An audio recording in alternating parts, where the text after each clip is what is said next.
Welcome back to today's session. Today we're going to tackle homeschool styles, and I will answer the always burning question of what curriculum is best. That's today. When you ask 100 homeschoolers what their style is, you will probably get 97 different answers.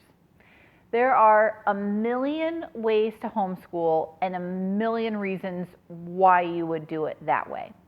And as a new homeschooler, if you get online and you start looking at curriculums, or you start talking to people, or you ask on Facebook, you're going to get 100 answers. That's just the way that it is. And people might start throwing names and words and styles around, and you don't know what any of those things are or where you fit into any of that. So I want to kind of break it down a little bit, or kind of give you a direction to go or to start looking at. So I'm going to really quickly go through. I just wrote down off the top of my head the homeschool styles that I could come up with, and I came up with 9 homeschool styles. And this is literally what I came up with in like 5 minutes of writing things down. You're going to hear 3 names of people that come up. You're going to hear the Waldorf method, the Montessori method, and Charlotte Mason. They are everywhere. They're not, because they're dead. I think they're all dead. I hope they're all dead. They are 3 educators that have been hugely influential in learning, whether it's school learning or whether it's homeschool learning. Waldorf, Montessori, and Charlotte Mason are 3 different methods and models of learning.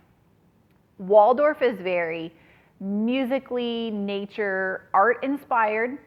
Montessori is very practical. There are a lot of like Montessori preschools and even elementary schools. It's very practical, hands-on. You give kids a lot of responsibility, early on to do simple tasks to take care of themselves. Charlotte Mason has a lot to do with living books, nature. You learn a lot through reading. You give your kids really good, deep literature, and that's part of how you learn. You learn through copy work and those kind of things. There's pros and cons to all of those. There's pros and cons to all of these things. You have to decide what you like, what fits your family, what fits your kids, whatever. So as you're looking through different curriculum, they might say Montessori inspired or Charlotte Mason inspired. Those are some of the background. Those are 3 people that have been very influential in education and how kids learn. You will also come up against people that say we're traditional homeschoolers or we're classical homeschoolers. Traditional homeschoolers to me are people that are more trying to replicate school at home. They might use a boxed curriculum. So if you hear people say, oh, we're using Abeka. Abeka has been around for a long time. It used to be, if you knew people that homeschooled like in the 80s, early 90s, they used Abeka or they used Bob Jones University. Those were like the 2 choices. They didn't have all the other choices that we have now. Sunlight is another one that you hear people talk about. Sunlight, actually all 3 of those are Christian curriculum. Sunlight has a secular partner company called Bookshark, which is also very literature based. If you order from one of those companies, you would get on their website or call them or whatever, and you would say, I have a 2nd grader and a 5th grader, and they're going to send you a whole box of curriculum for 2nd grade and a whole box for 5th grade. And we'll have all the stuff that you need. It will all be there, and you just follow along with what they're doing. That's kind of a more traditional school at home approach. Then you have classical homeschoolers. One super common classical homeschooling group would be the well-trained mind. Susan Wise Bauer wrote a book with her mom, Jessie, and they go through what people consider classical homeschooling. And honestly, that's where we started out. Classical homeschooling goes very much through kind of 3 levels, kind of based on what kids are capable of learning at that age. It's a lot of memorization. Memorize this definition, repeat it back, memorize this, paragraph. They do a lot of you read them a story and then ask them questions for comprehension and things like that. It's a very solid education, but there's not a lot of room, in my opinion. This is all my opinion. There's not a lot of room for flexibility or for differences in kids if that's not how they learn. If your kid learns that way, it's very, very solid. So Well-Trained Mind would be an example of that, Susan Wise Bauer and Jessie Bauer. Classical Conversations is another one that's very structured and kind of spelled out in a traditional sense. You go through their levels, you work through the program, and it teaches you all of the things that you need to know. That would be kind of traditional. Then you have people that are relaxed homeschoolers, which is more where I would fall now. Relaxed homeschoolers are less concerned about maybe meeting specific milestones at every grade, or they don't want a boxed curriculum that they're tied to these certain things. They want to kind of pick and choose from different areas. Most of the time, I would say that my kids, probably all of my kids, or at least my two older ones, are working at different grade levels in different subjects. They're ahead in some areas and maybe quote unquote behind in some areas. And box curriculum doesn't work for that. So I want to be able to pick and choose where we're working and where their strengths are and where we need to work on other things. That would be more relaxed. You might also hear it called eclectic. Eclectic homeschoolers pick and choose. They pick and choose the things, I want to do this math and I want to do this spelling, and this kid really likes this writing thing, whatever it is, they kind of just smush everything all together. You also have people that want to do virtual homeschool. They might be using something through their district, or they might be using a standalone virtual or computer-based program. K-12 is one that you hear of a lot. Connections Academy, depending on the states that you live in, there's some other options. The name, I should have written down the other one, the name is escaping me. Switched On Schoolhouse is mostly all online. I think it's Alpha and Omega is online. I might be saying that wrong. I'm trying to remember all these off the top of my head. A lot of people use Khan Academy, which is actually an awesome free resource. I would have a hard time putting that into like a full homeschool thing. But if your kids have questions in certain areas, or my oldest uses it for math as a supplement, I wouldn't use it as a full curriculum. I know there's people that do, but Khan is all online. And the nice thing about Khan is it's free. All of it is free. So that's a plus for that one. But there's a lot of online homeschool things that you can do. Some people also really like unit studies.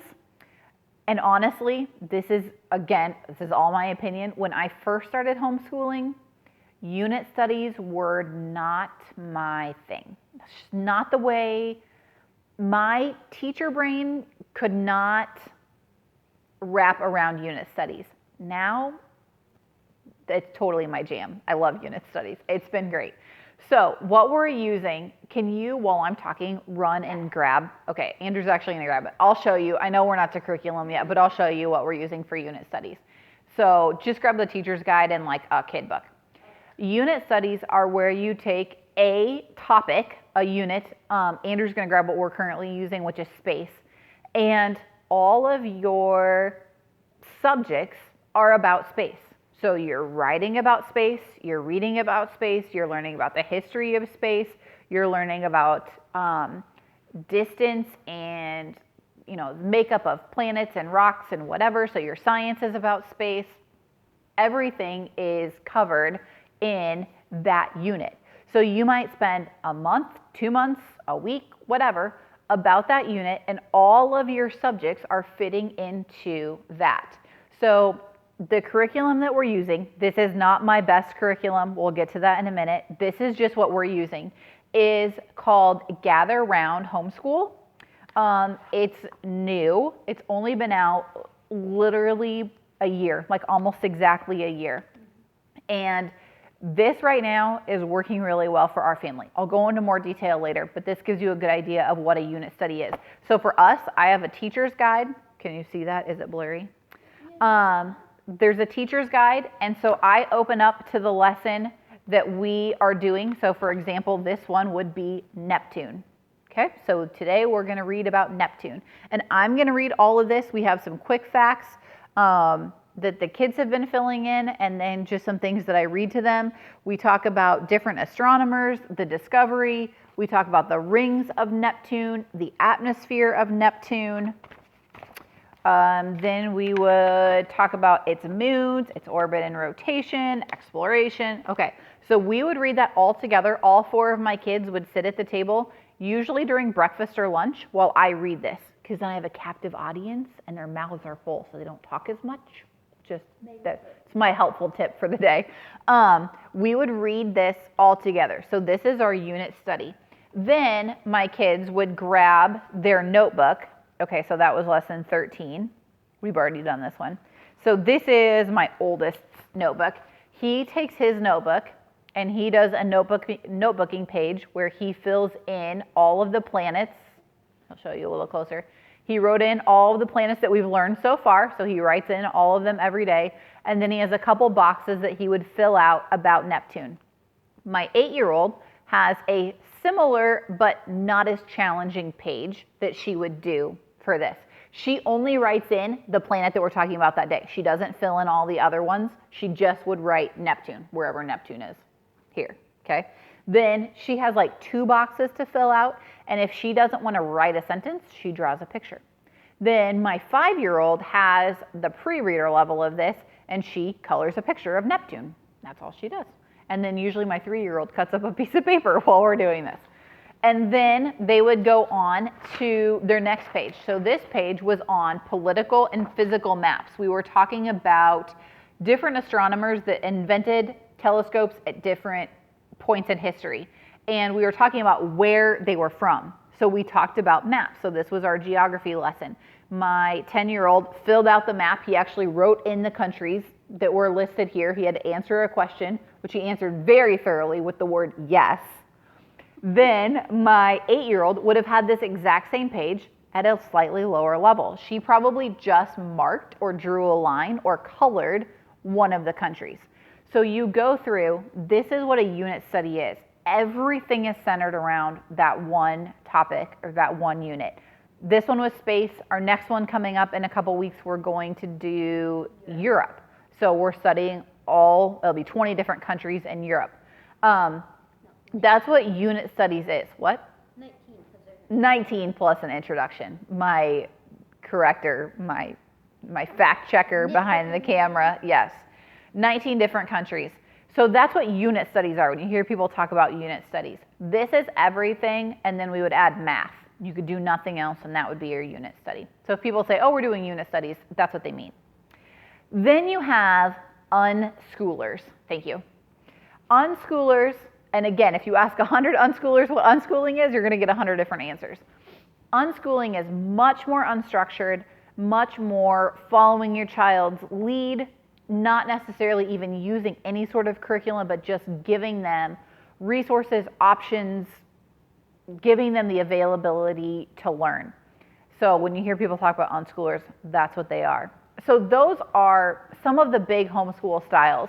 There are some quizzes out there. I'm debating about if I'm going to link to them or not. I'll probably link to them because I said I was going to. My son kicked the camera, sorry.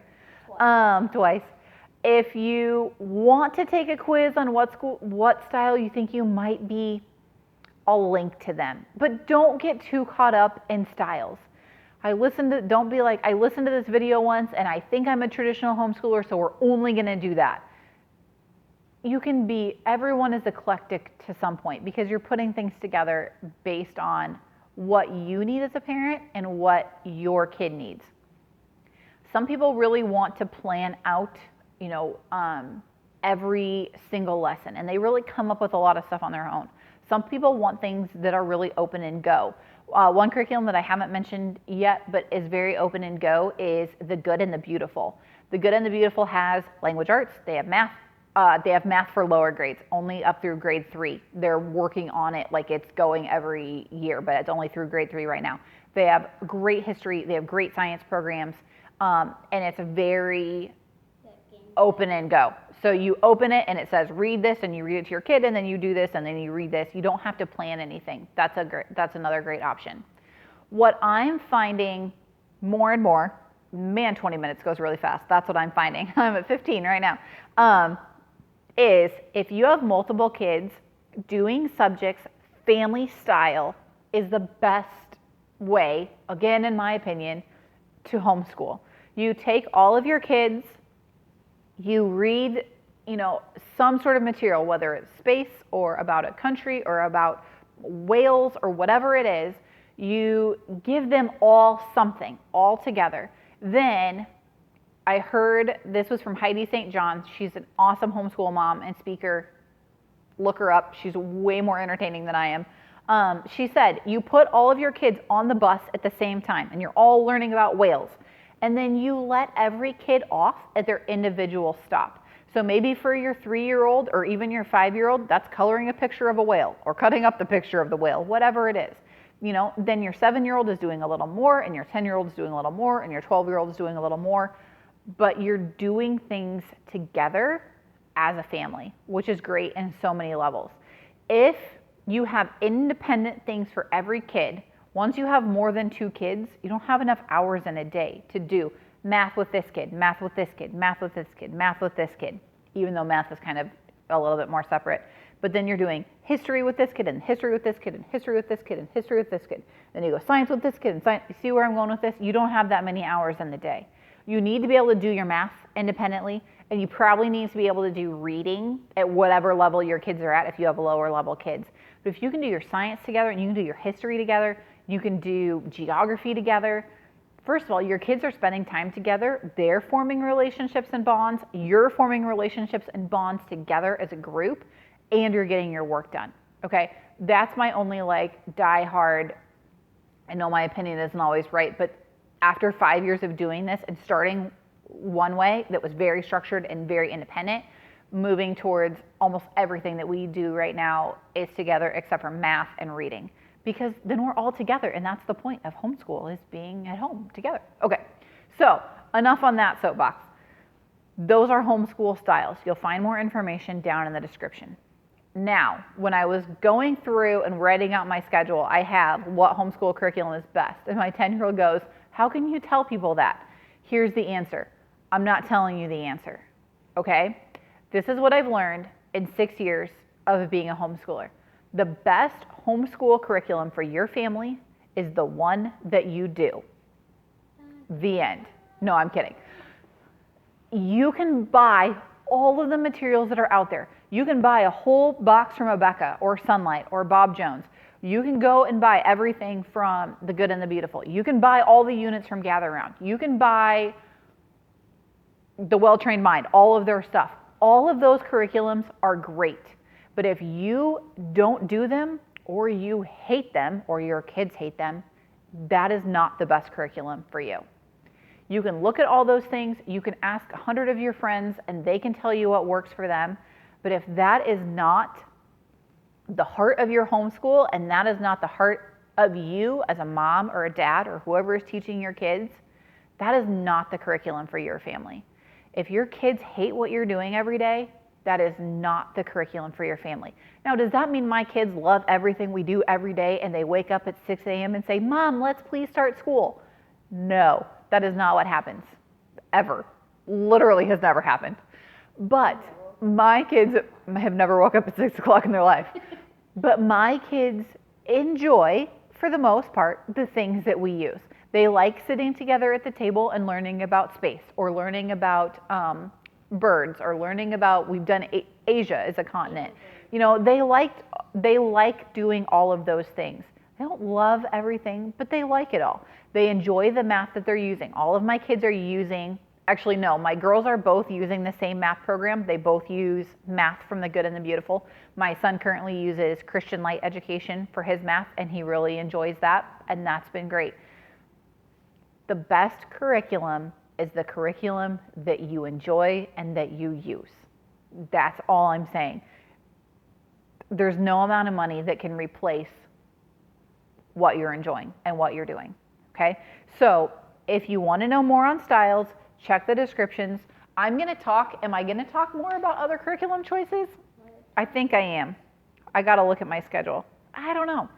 I'll link to some of the popular ones if you want to look through them. Don't get super freaked out. It's okay. Find something you think you're gonna like, try it. If you hate it, that's not it. Sell it, shelve it, whatever, pick something different. Find something that makes you happy as a homeschool parent and makes your kids happy to be learning. I hope that you're enjoying this session and series. If you have questions, leave them in a comment wherever you're watching. Make sure you have notifications on if you're watching on YouTube or on Instagram or on Facebook so that you see when we publish the next day's series. So I hope that this is helpful for you. If I'm not answering all your questions, leave them in the comments and I will answer them. We will be back tomorrow with our next session. Thanks for watching.